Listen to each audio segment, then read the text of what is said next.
Well, again, good afternoon. Good afternoon to everyone here. I want to start by thanking each of you business leaders for joining us for this afternoon's discussion at the White House.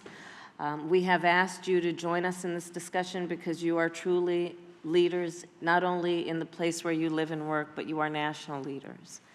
And it is through the benefit of a discussion with you where we are going to listen more than we talk, that we will get feedback and perspective on how the work that we are doing is helping our small business leaders, our entrepreneurs, to grow. We fully understand that when our entrepreneurs and our small business leaders are strong, America is strong. Because what you do is the work that is, yes, about innovation. It is the work that is spurred by creativity. It is the work we always want to encourage that is about aspiration and ambition. And it is the work that really is the undergird of the economy of the United States of America. Small businesses and small business owners, then, represent half of America's workforce. Half of America's private workforce works for or runs a small business. And when I think about our small business leaders and each of you, I know who you are. You are not only leaders in business, leaders in innovation, entrepreneurs, but you are also civic leaders. You are community leaders. You are role models. You hire locally, you mentor, and you inspire. So when we think about the work that we must do, for me as Vice President of the United States, for us as an administration, it is about continuously focusing on what we can do to strengthen our nation. And that means strengthening and supporting the work that each of you has accomplished that brings us to this conversation today and the work yet to be done moving forward. At this table, we have entrepreneurs, small business owners who are working in the area of space, technology, addressing the climate crisis and understanding the opportunities that exist there in terms of growing a clean energy economy and growing a workforce that has the skills and the ability to lead where we can be unburdened by where we have been. The leaders at this table have shown grit and creativity in terms of pulling together their resources to grow an idea into something that actually benefits communities and all of society. And the work that then we are going to do coming out of this meeting is to continue to then grow our administration's focus on what we can do to support you.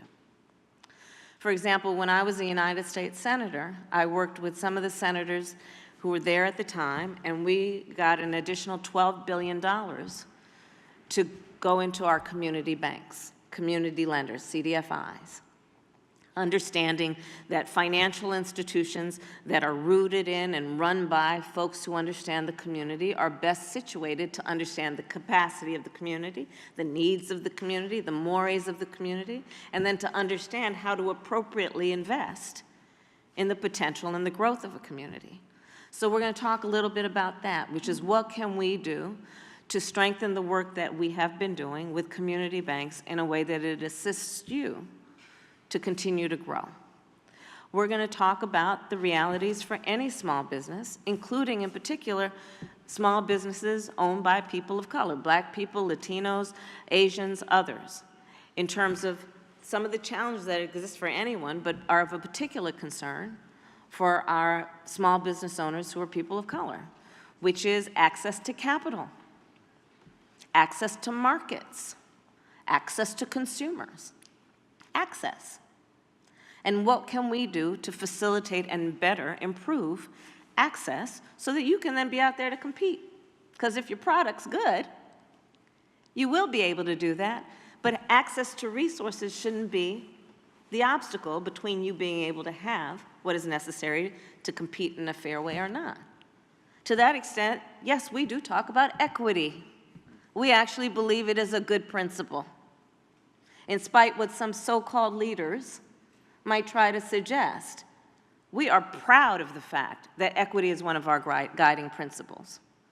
Proud of the fact that we understand equality is important, but not everybody starts out on the same base.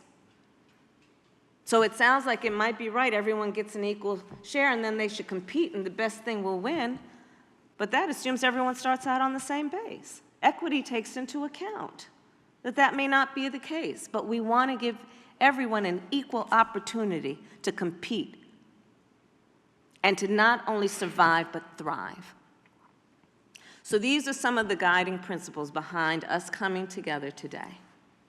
But most importantly, we are here today to recognize your excellence and to hold that up as models of who we are as a nation and what we can do to continue to grow not only our economy, but our capacity and strength as it relates to so many issues. So again, I thank the leaders for taking the time out of your busy schedules, for so many of you for traveling to make the journey to be here for this important discussion. And I now will turn it over to Deputy Secretary Graves from the Department of Commerce to help moderate our discussion. I also want to thank Undersecretary Cravens for your excellent work and for the conversations that we will have about how we support our young men of color who are the entrepreneurs and business leaders in our country. With that. Well, good afternoon, everyone, and thank you, Vice President Harris, for having us here for what I think is one of the most important conversations that we can have today for this country's economic success. Seeing all of the business owners, I am reminded of my own family's story. It's something that may resonate with many of you. I know firsthand that America's road to prosperity runs through our minority business community. My 4 times great-grandparents, so great-great-great-great-grandparents, former slaves, operated a successful horse and buggy taxi business on the very land where the Department of Commerce now sits, the department that I helped to manage. Their son ended up owning the premier hotel in Washington, D.C. at that time, and he became one of the first of this country's black patent holders.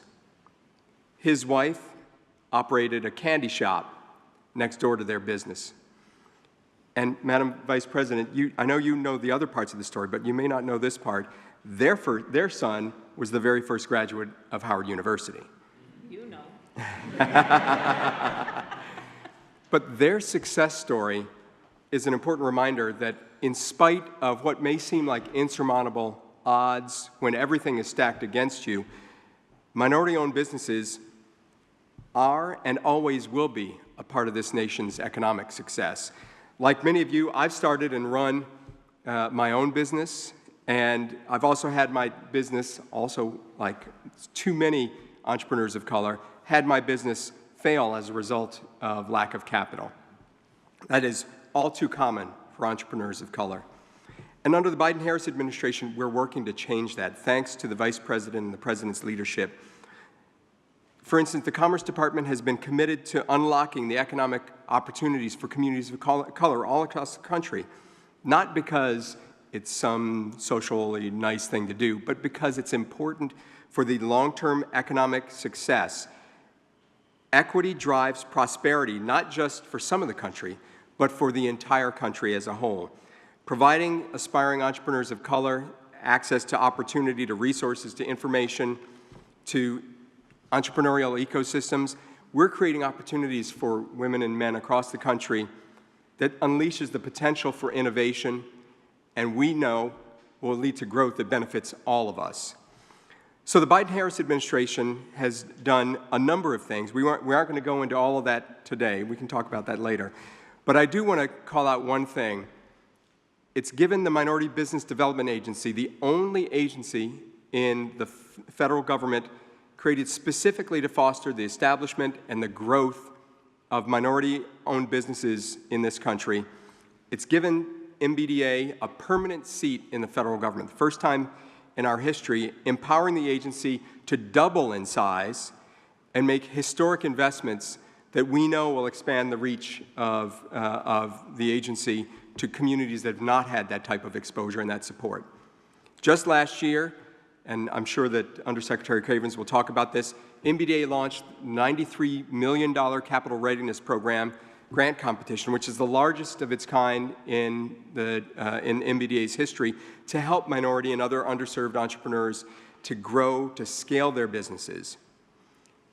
We know there's a long way to go, so I'm not going to belabor the point, but it's important for us as an administration, and I know the Vice President knows this because she talks about it all the time, not to speak to you, but to listen to you, to meet you where you are, to understand the challenges that you're facing, to make certain that you have the resources that you need so that you can succeed, so that you don't fail simply because you don't have the support that you need at that particular time.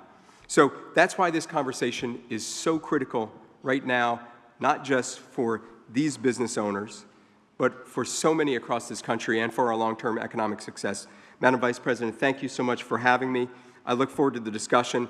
Now it's my pleasure to introduce my dear friend and someone who has been a leader, who's been a small business person himself, former elected official, a current reservist. Thank you for your service to the country in many ways. And the very first Undersecretary for Minority Business Development, Don Cravens. Thank you, sir. Good afternoon. Thank you. Good afternoon, everyone. I'm the other Don at the Department of Commerce, and ma'am, I'm so proud to serve under his leadership. I have no problem being the other Don. Thank you, Mr. Deputy Secretary. Madam Vice President, thank you so much for hosting us today, and good afternoon, brothers.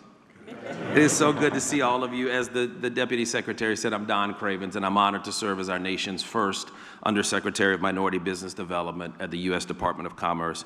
I want to thank you all for joining us today, and I've had an opportunity to visit with many of you today and in the past. You are the driving engines that are driving our economy, that are driving our nation.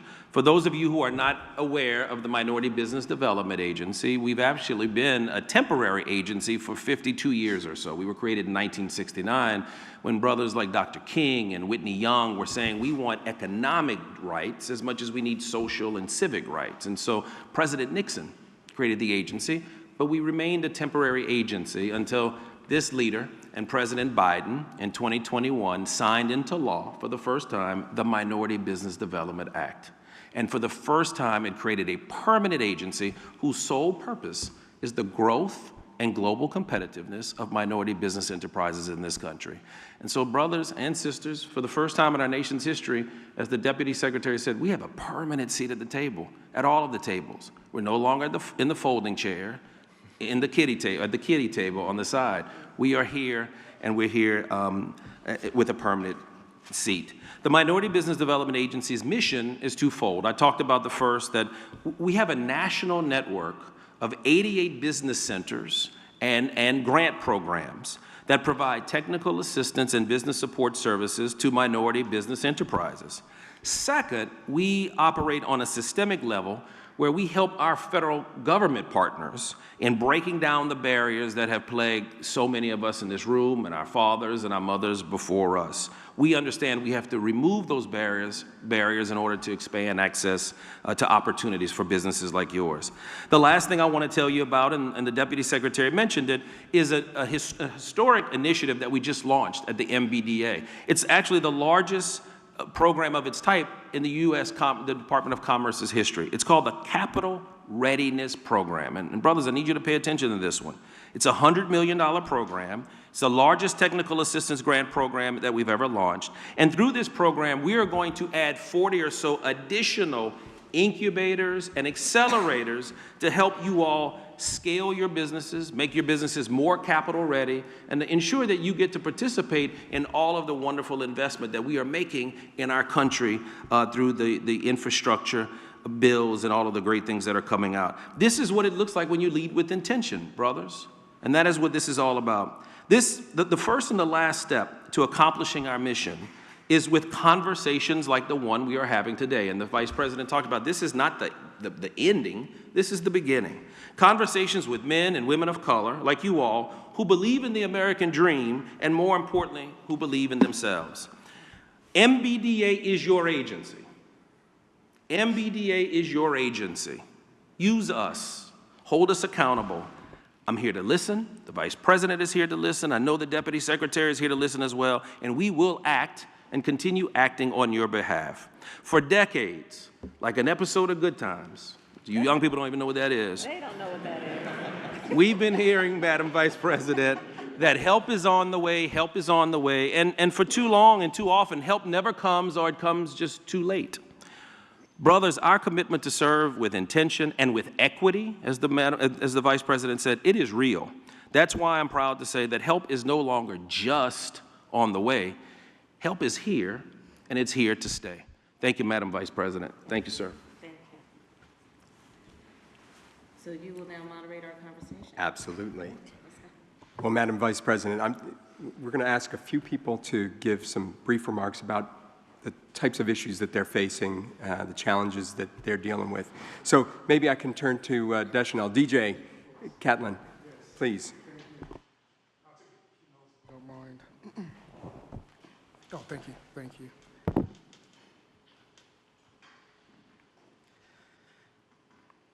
Hello, my name is Dejanel Catlin. I'm a former NASA engineer who recently resigned to co-found an impact-driven organization called the Equity Space Alliance, in which I currently serve as the Chief Operations Officer. At the Equity Space Alliance, we are working to create a more equitable humanity by leveraging the great opportunities provided by the Artemis program and the growing commercial space industry. We are working to position and prepare the next generation of space entrepreneurs, researchers, and businesses from underserved communities, creating commercial space company founders from historically underserved communities. Our mission is to advocate, educate, and facilitate equitable ownership within the space industry, resulting in an economy that better reflects America and humanity and that is equipped for the future. Prosperity Now and the Institute for Policy Studies projects that the average Black family's household median wealth will reach 0 by 2053, and Latinx wealth, 0 by 2073. This is a social disaster that indicates the end of the American dream for many of us. There is a critical need for economic stability in historically excluded communities. The space economy, projected to surpass $1 trillion by 2030, can be the launchpad that changes the trajectory in these economic distressed communities. So my co-founder, Janaea Griffin, and I, two recent graduates of the Thunderbird School of Global Management, Space Leadership, Business, and Policy program, have created this Equity Space Alliance to do exactly that. What does a successful mission look like for us? It starts with support. Support that we're leveraging from educational institutions, corporations, and the Biden-Harris administration. The administration's National Space Council, chaired by Madam Vice President Kamala Harris, has started a path of intentionality to equity by integrating socially impactful policies into the United States Space Priorities Framework. Additionally, efforts to increase funding like the Economic Opportunity Coalition will help to provide capital for small minority-owned businesses that will augment the minuscule financing currently being received by Black and brown entrepreneurs annually. It is our hope that through the continued support from the administration, we can put systems in place to increase supplier diversity and assist minority-owned businesses like our client, Patterson Aerospace Systems, a company working to produce sustainable space technologies. Helping companies like them overcome hurdles like past performance requirements allows the production of a better future for all of humanity through their work in space domain awareness and agriculture technology. Today, the Biden-Harris administration is once again displaying their commitment to forging a more equitable future by inviting business leaders like myself to discuss additional solutions that will help Black and brown entrepreneurs across America succeed. These solutions will propel us into a new economic trajectory that sees all of us in the stars.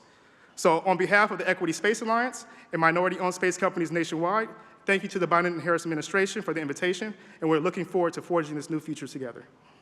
So, Mr. Catlin, first of all, I want to thank how smooth you had Launchpad in there, and then the stars in there. That was very smooth.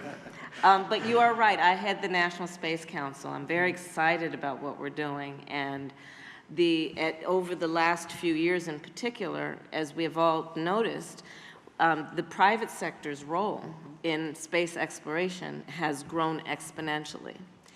And obviously that means a growth in the opportunities in that industry. And we need to then fuel How do you like that? I love it. Right, the pipeline around who's in that field. And everyone here may know, but interestingly enough, as many as 75% of the manufacturing companies in the United States are small businesses. The number I saw most recently is 75% of manufacturers in the United States have 20 or fewer employees. So think about what that means in terms of space exploration, in terms of the manufacturing piece of it, and subcontracting. Not to mention, I know there are many leaders here who are focused on the clean energy economy, and what that means for solar, for wind turbines, and all of the manufacturing electric vehicles that needs to happen. And so what we want to do is ensure that in these new industries, that we are applying equitable principles to ensure that everyone has equal opportunity to thrive. So I appreciate you raising the points that you've raised. I think they're incredibly important, and certainly what we hope to come out of this meeting is also to open up people's minds who are thinking about, I want to be a small business owner because I respect the small business owners, and give them ideas about what they could actually do, right? So that's very exciting. Congratulations on your success. Thank you.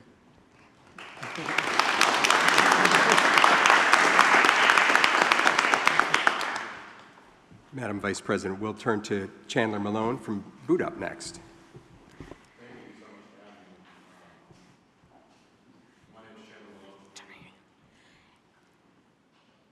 There you go. Okay, cool, great, awesome. My name is Chandler Malone. I'm the founder of a company called Boot Up.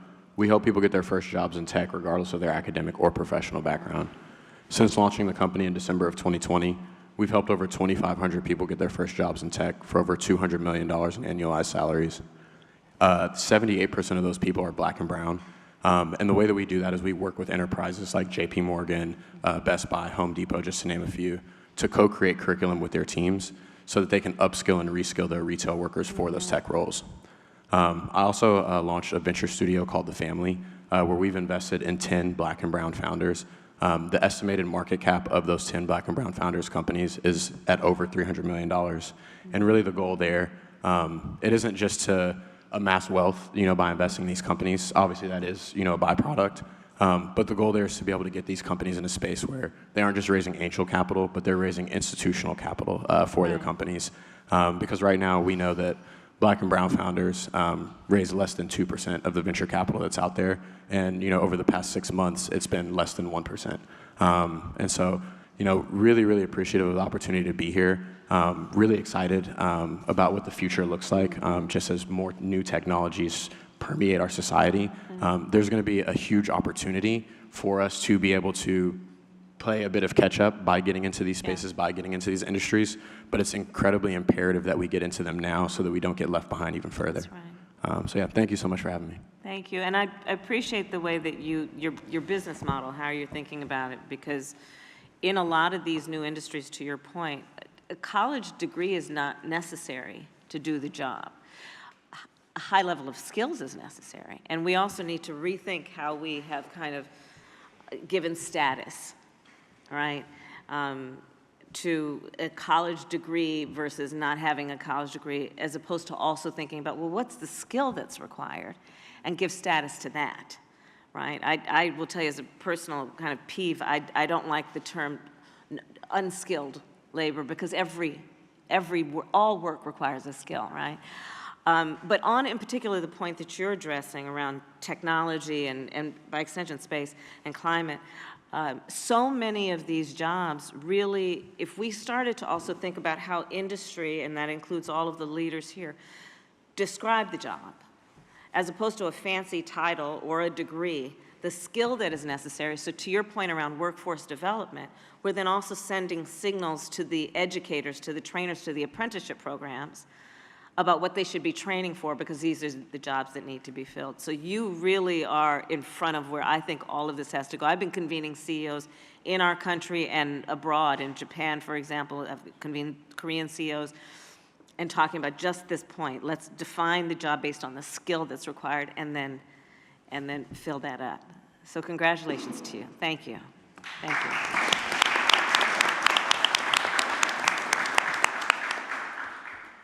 And Chandler, just so you're aware, thanks to the Vice President and the President's leadership, from our department alone, there's about $55 billion being invested right now in things like semiconductors, in tech hubs. So we need as many folks as you can help put into the pipeline. So thank you.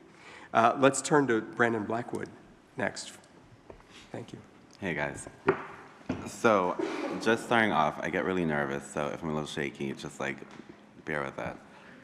We need to hear what you have to say. Don't you worry about it. So my name is Brandon Blackwood. I am owner, founder, designer, CEO of my brand Blackwood, New York. We started from my mom's basically kitchen to now. We have our own showroom. We're doing pretty well, I think. With us, I really, the brand really like kind of lives on social media. That's kind of where we blew up, and that's where we like really got a lot of our support from. And just now today, what happens, and I kind of always like, I always hit like a crossroads, is I see a lot of other like younger kids trying to like do the same thing, start a business of their own, and I'm always hit with the fact that I don't really know where to direct them or where to help them or like where to, kind of tell them. There's programs like the CFDA, there's other smaller things, but on a larger level, most of them are just based in New York. I would love to see something where it's a little bit more national, where whether you want to be a designer, you want to work in tech, you want to work in space, I don't know how, but you know what I mean? Just like, if you don't want to make handbags and accessories like me, I still want a younger, someone with entrepreneurial like spirit to be able to have that access. The majority of my customers are Black and POC. The only reason I'm here today is because I've had that support. I've had that kind of like, community around me. Kind of moreover, I'm sorry, I'm just telling you all my issues, but kind of moreover, I see now, my brand is building. Last year, we grossed like 30 million, which was like a big deal for us. But that was grossing it. At the end of it, it was not so cute. And for me, it was like, I'm working so hard. My team is only getting bigger. We have so much to do, and I feel like all my resources are not necessarily going back into my brand. And I think everyone in here, we all kind of look the same. We're not given the same kind of like starting place. And once we get to a level of success, I don't have like a sob story, but once we get to a certain level of success, I'm like, okay, now here I hit a ceiling. Where do I go from there? My competition, I truly feel they're only beating me because I don't have the knowledge and I don't have the access. I don't know all the tricks and the tools to get to that next level. I want to be the next coach. I want to be the next whatever brand, but I can't necessarily get there because I don't know where else to go. And that sucks to say it out loud and to know that there's so many other people that look up to my brand and like a lot of the people in this room.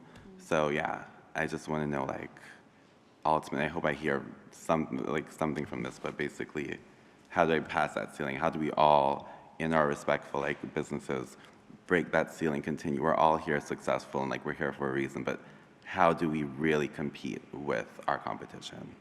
So yeah. So you hit on such a critical point in terms of also a subtext for this conversation, which is about equity and recognizing the particular challenges of businesses run by people of color on the access to capital piece. Because what you have hit on is a huge issue, which is you might be able to get the $20,000 loan, but what about the $5 million loan? You may have a small business that has 5 people, but it's also a small business to have 100 employees. Small businesses to grow, it's not only about having your product on your shelf and paying the bills every month, but it's about, can you actually grow? And so that's a part of our focus, and I'm so glad you raised that, because that is intentionally why we've asked the business leaders who are here to be here, because so many of you are in that zone where you may have got some startup capital because you may have a relative, or you just had some savings or some money, but to get to the next plateau, that's almost a bigger hurdle than that first plateau. And so that is part of why we have asked you to be here, is to talk about how we can start to uplift that point and address it, both in terms of, like you said, also individual as well as institutional. I think you were mentioning that too, how we are thinking about that in terms of capital and access to that, so that you can truly compete on every level. Because what I said at the beginning remains very true for us in terms of how we're thinking about this. This is not just about you surviving. It's about your ability to thrive and grow and compete at every level that you are prepared to. So thank you for that point. Thank you.